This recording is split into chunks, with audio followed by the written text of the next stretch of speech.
Voilà, vous m'entendez bien dessus? C'est bon? Super. Allez, merci.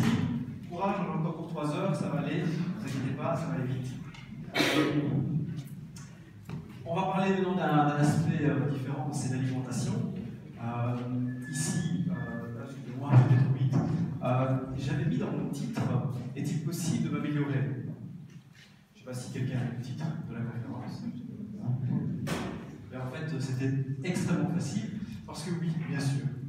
Merci d'être venu, ça a été très court, ce sera parfait. Donc, ne vous inquiétez pas, on va aller un peu plus loin dans l'explication, parce que si vous courez, il y a une raison particulière. Certains d'entre vous, c'est pour, je ne sais pas, vous économisez pour la santé, d'autres c'est pour peut-être un défi ou perdre du poids. Et c'est vrai que dans ce cadre-là, il y a beaucoup de raisons.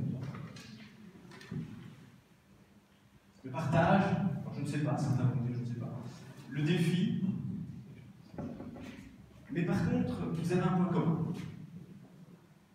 Vous devez vous alimenter, vous devez acheter du matériel.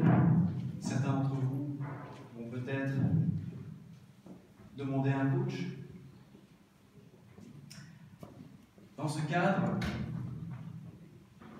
les techniques de course, l'équipement, la santé, les entraînements, finalement c'est votre point commun. Et vous avez l'alimentation évidemment qui est un point essentiel qu'on va aborder aujourd'hui. Et dans ce cadre-là, vous avez le triangle de la performance. Est-ce que quelqu'un est au courant de ce que c'est? En fait, le triangle de la performance, c'est 3 éléments essentiels. C'est le sommeil, l'alimentation et la régularité de vos entraînements. C'est la base de la performance. Si vous manque un des 3, la performance on oublie. Systématiquement. Mieux manger pour mieux courir. Aujourd'hui, nous allons voir ensemble les principales erreurs nutritionnelles des coureurs. Vous savez, en consultation, lorsque je suis diététicien nutritionniste du sport, et en consultation, finalement, on essaie de corriger plus souvent les erreurs que d'améliorer les bonnes choses. Aujourd'hui, j'ai décidé de vous parler des erreurs pour faire en sorte d'améliorer la situation. Parce que quand je vous posais la question, qui fait les erreurs? Est-ce que quelqu'un a quitté au niveau nutritionnel l'erreur qu'il pourrait commettre?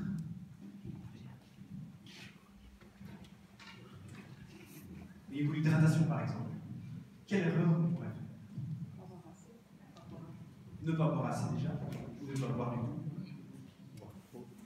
Boire trop, oui, surtout si c'est pas le cas.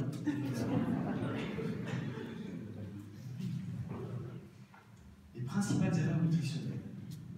Qu'est-ce qu'il y a d'autre? Un gros resto la veille, exactement. Ne pas déjeuner. Oui, ne pas déjeuner, effectivement. Ça pourrait être une erreur, sauf si je vais courir dans le quart d'heure, par exemple. Trop déjeuner. L'hydratation insuffisante, on l'a dit.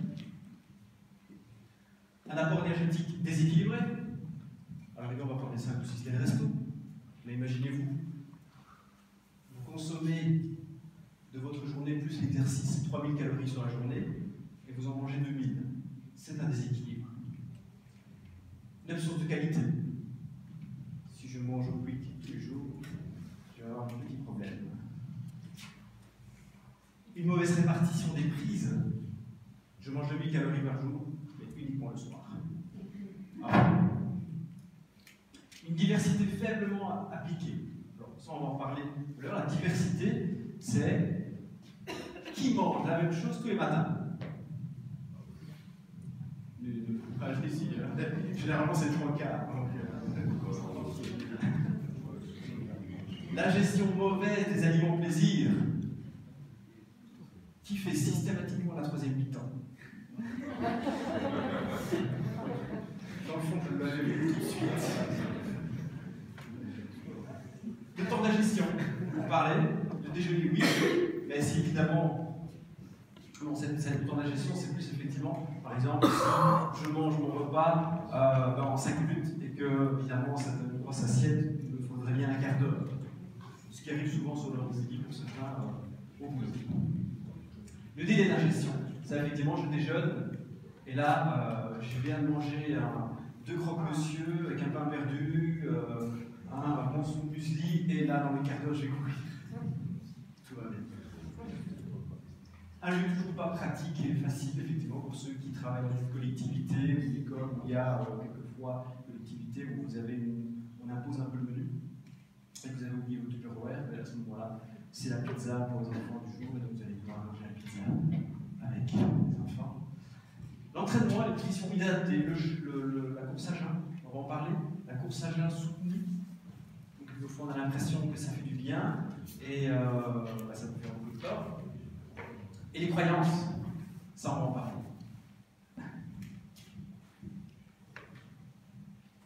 Tout ça, toutes ces erreurs diminuent la performance et risquent d'augmenter les blessures. Alors ce n'est pas évidemment l'association de toutes ces erreurs, c'est quelquefois une ou l'autre, ou 2 ou 3 ensemble. On va aborder maintenant en fait, une après l'autre, toutes les informations sur ces erreurs pour trouver une solution. Alors, les solutions, on va les trouver non pas sur une base de croyances, de top santé, non, on va se baser sur la science, les faits, les réalités, l'expérience de terrain, les choses que vous connaissez, les choses qui sont bien documentées, qui sont bien expérimentées depuis plus de 20 ans chez les sportifs, et on va parler ici du coureur. On va aborder l'hydratation. Hydratation suffisante. C'est quand même un paramètre important, l'hydratation, mais qui embarque avec soi une flasque ou une gourde lorsqu'il va courir. J'ai à peine la moitié de la salle. Ok? Et c'est normal, mais j'espère que quand je poserai la question sur l'envie, j'espère que vous serez motivé à courir la flasque, parce que vous allez vite comprendre l'intérêt. Déjà, on en a parlé tout à l'heure au niveau cardiovasculaire, c'est important. On a parlé au niveau de l'ostéopathie, il y a mis un petit mot là-dessus, mais c'est essentiel. L'eau, on représente combien de pourcents de notre corps? 60 à 70%. Ouais. Avant l'effort, est-ce qu'il est important de boire avant l'effort? Il faut boire tout au long de la journée. Qui arrive à boire son litre et demi sur la journée? Ah, c'est top ça. Ça, c'est la majorité. C'est bien. Vous êtes tout de suite envoyé. Bien. Mais comment je peux savoir si je bois suffisamment bien? À votre avis? Comment? La couleur des urines. Effectivement, je regarde mes urines. Ok, c'est pas pour les croyances ou comme une barre de café, hein, c'est pas ça. Mais c'est surtout pouvoir détecter la coloration des urines. Vous remarquez quand même que ici, il n'y a pas une zone qui correspond à la couleur de l'eau. Il n'y a pas de couleur de l'eau, en fait, c'est transparent. Lorsque vous urinez trop souvent transparent, posez-vous la question si vous n'hydratez pas trop. Parce que dans le sport, la surhydratation n'est pas bonne non plus. Vous devez être dans cette zone. Ok.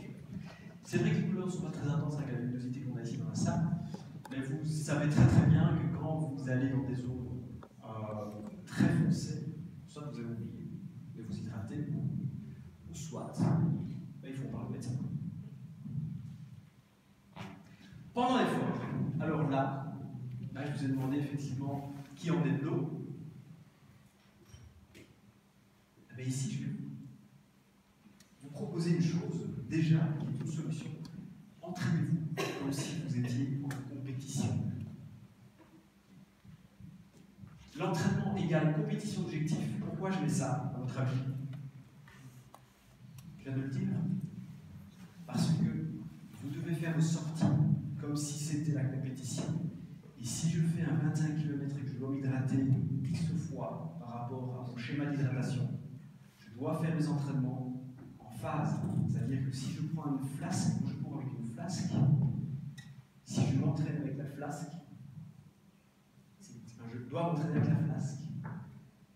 Je veux dire par là que votre entraînement doit correspondre quasiment pile poil à ce que vous allez faire en compétition.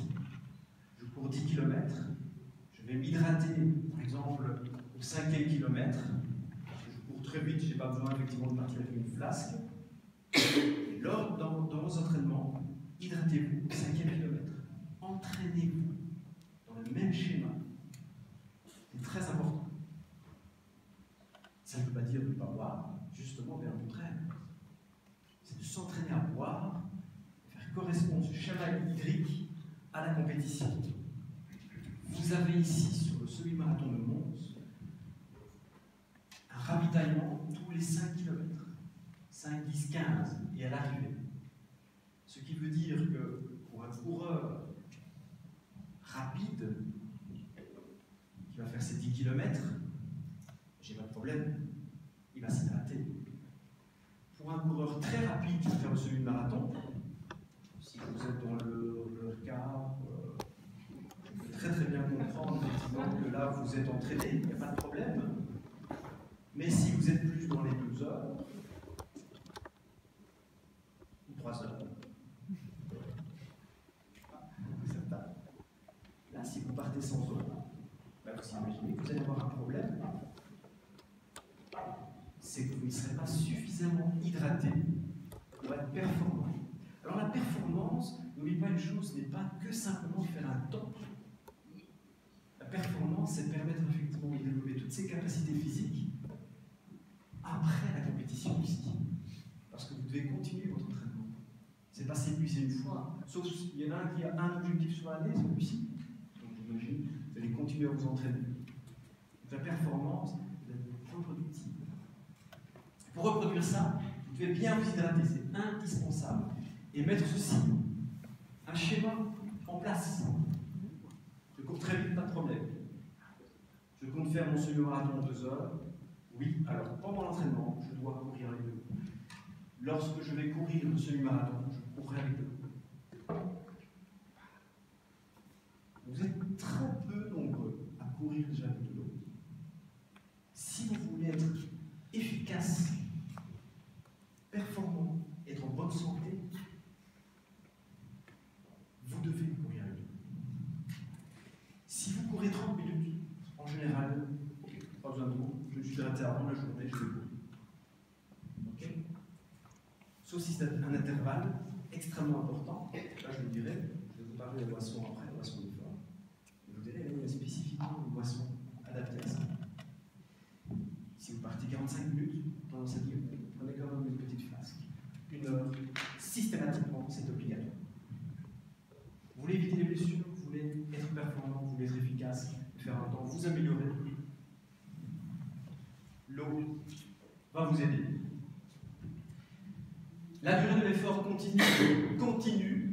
Okay, je ne m'arrête pas parce que j'ai un pote et puis je repars, etc. Non, vous continuez pendant moins d'1 heure.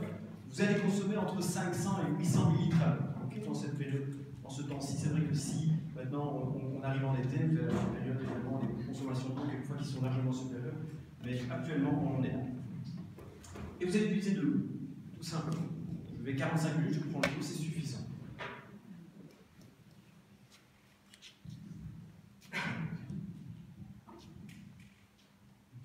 Après, c'est une question d'organisation. 2 à 4 gorgées, toutes les 15-30 minutes. Voilà, moi je sais que c'est toutes les 20 minutes. Certains de mes patients, c'est toutes les 10 minutes, certains, c'est toutes les 30 minutes. C'est quelque chose qu'il faut tester. On se connaît, il faut savoir malheureusement qu'avec l'expérience, il y a des choses qui peuvent changer aussi. C'est pas parce qu'il y a 5 ans, j'ai toutes les 10 minutes, et maintenant c'est toutes les 20 minutes. Il y a des choses qui changent.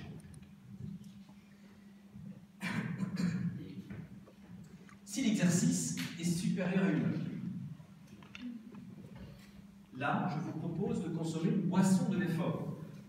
Et alors, ce n'est pas une invention, ce n'est pas quelque chose qui est là pour essayer de vendre un produit ou une substance, ou non, c'est bien prouvé. Il est prouvé que si vous faites un effort tel que la course à pied, au-delà d'1 heure, et que vous consommez une boisson d'effort, vous allez faire en sorte d'avoir une efficacité musculaire beaucoup plus importante. Pourquoi? Parce qu'on économise en partie le glycogène. Qui sait ce qu'est le glycogène? C'est l'alimentation du muscle. En fait, c'est la réserve de sucre du muscle. Okay, donc ce sont des petites chaînes de glucose qui sont stockées dans le muscle. Je vais vous montrer, ça ressemble à ça. Le corps fabrique toute une série de petites substances, des amas de glucides, et il les libère quand on en a besoin. Tout à l'heure, Cardiologue vous en a parlé, au niveau du glycogène, hépatique et musculaire. Dans le cas de la course à pied, on utilise surtout le glycogène musculaire, l'hépatique et musculaire pour régulariser votre glycémie. On fait une prise de sang, on vérifie la glycémie. La glycémie est importante parce que plus, dans un cas de course à pied, va être régulière, plus évidemment vous allez être performant. Dans ce cadre-là, de la boisson d'effort, une véritable boisson auquel on va mettre, vous avez déjà compris, des sucres, on va pouvoir faire en sorte d'économiser ce glycogène. Parce que ce glycogène, c'est cette réserve de sucre qu'on a dans le muscle, mais le corps n'a pas toujours facile d'extraire ce glycogène pour fournir de l'énergie. Et en plus, on a tellement peu qu'on n'est peut-être pas capable de courir une semi-marathon rien que sur notre stock, sauf si on court très vite. Il faut bien comprendre, lorsque vous courez, vous utilisez des glucides principalement, vous allez les épuiser, et là, votre corps va essayer d'utiliser un peu les lipides dans des conditions un peu difficiles. Ce que l'on propose, nous, c'est d'ajouter dorénavant une boisson glucidique pour donner de l'énergie aux muscles, pour qu'il en profite, pour qu'il soit performant, et quand on profite de ça, on profite aussi de s'améliorer. La boisson de l'effort, voici deux propositions. Proposition lorsqu'il fait plus de 15 degrés ou moins de 15 degrés. Vous allez vite constater simplement, c'est que quand il fait chaud, la concentration de sucre diminue. Lorsqu'il fait froid, la concentration de sucre augmente. 20 mg, 60, deux opposés. 20 mg, c'est le dosage minimal que vous devez tester. En dessous de 20 mg, on ne voit pas de résultat. Lorsqu'on utilise 60 g de sucre, principalement du glucose, donc si je mets simplement des carrés de sucre, entre autres du sucre pur, c'est la capacité maximale du corps par heure. Par contre, j'ai mis un S, pourquoi? Parce que lorsqu'on associe différents types de sucre, on peut monter beaucoup plus loin. Si je fais du glucose pur, 60 grammes, je peux alors mettre 30 grammes de fructose et j'aurai 90 grammes de sucre. Il faut savoir qu'au-delà d'une heure, 90 grammes sont beaucoup plus efficaces que 60 grammes de sucre. Ce qui veut dire, dans la pratique, que demain, on ne va pas commencer par 90 grammes, on va commencer par cette concentration de 20 à 40 grammes pour tester, voir de quelle manière on répond, de quelle manière vous tolérez, au niveau gustatif, entre autres. Et lorsqu'on est à des entraînements beaucoup plus longs, au-delà de 12 heures, dans ce cadre-là, on rajoute 1 gramme de sel. C'est les fameux petits sachets que vous allez trouver dans les fast-food.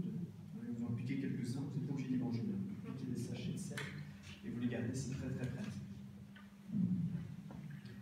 Alors, la boisson d'effort, en gros, on peut avoir des boissons que l'on va acheter. Les fameuses boissons d'effort sont souvent isotoniques, en phase avec une concentration sanguine.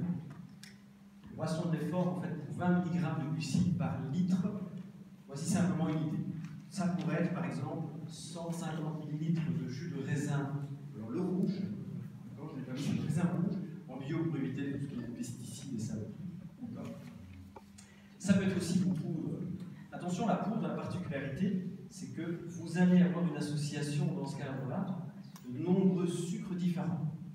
Ça peut être très intéressant aussi. Ça peut être aussi du miel d'acacia. Pourquoi l'acacia? Parce que c'est un miel qui est liquide et qui a une particularité, c'est qu'il a à peu près 50% de glucose, 50% de fructose. permet effectivement une association assez intéressante au niveau des différents types de sucre que l'on peut proposer au corps. Et des carrés de sucre, oui, si vous le souhaitez, si vous n'avez rien d'autre. Je ne suis pas un grand fan, je n'en sers pas. J'utilise principalement en fait le miel, qui fonctionne très très bien, ou le jus de raisin. Et dans le cadre effectivement d'efforts plus prolongés, l'association de différents types de sucre sous forme de poudre est intéressante. Pourquoi pas des gels, à votre avis? Qui consomme des gels en course à pied? Comment? Sur un semi, ouais. Pensez avoir une différence entre un gel et un boisson d'effort? Je vais le dire précédemment. Comment? Vis-à-vis du sucre pur, ça ne change rien. Après, il y a les tolérances. Ça, c'est autre chose. La tolérance digestive, ça, c'est autre chose. Effectivement, on a certaines personnes qui ne tolèrent pas du tout certaines marques qui ont des ballonnements, qui ont des gaz ou des douleurs, des gels, et qui ne savent pas bien assimiler ça. Bien sûr, raison pour laquelle il faut tester plusieurs choses. Mais en termes d'assimilation pure du sucre, il faut savoir que ce soit un gel ou un liquide ou une boisson d'effort, à même concentration pour le corps, c'est la même chose. C'est vrai qu'il y a des marques, où on peut avoir des différences assez importantes. Hein, je ne sais pas si vous êtes amusé déjà à tester plusieurs marques, mais il y a des marques effectivement qui sont personnellement intolérables, d'autres où ça passe très très bien. Vous devez vous entraîner avec ces marques-là bien avant les compétitions. On n'innove jamais en compétition. On teste toujours tout avant. Oui? Je voulais vous demander, on parlait de gel, il n'y avait pas de fruits, en glucides, c'est la même chose. C'est quasiment la même chose, effectivement. Ça peut être intéressant aussi vis-à-vis des pâtes de fruits, oui, mais tout dépend des types de course. Si vous courez très très vite, mais vous n'allez jamais. Quand je dis très très vite, attention, si vous faites 1h15 au semi, c'est clair que jamais personne ne mange de pâtes de fruits. Voilà. Si vous faites 2h, 1h30, il n'y a pas de problème, évidemment, un peu de fruits peut tout à fait. Personnellement, j'aime beaucoup le pâte de fruits, parce que chez moi, la mastication, la pâtabilité, j'aime beaucoup, ça passe très très bien par exemple. Et j'ai beaucoup de compétiteurs chez qui ça passe très très bien aussi. C'est en termes de digestion, par contre, en termes de digestion des sucres, on est tout à fait quasiment identique à un gel ou une boisson d'effort. Là aussi. Et on peut cumuler les deux. On peut tout à fait cumuler les deux, bien sûr. Et ça se fait systématiquement en triathlon. Voilà, en triathlon, sauf les versions très courtes, mais quand on passe déjà au théo, on mixe effectivement cette pâtabilité parce que c'est agréable aussi d'avoir quelque chose en bouche que l'on peut mastiquer.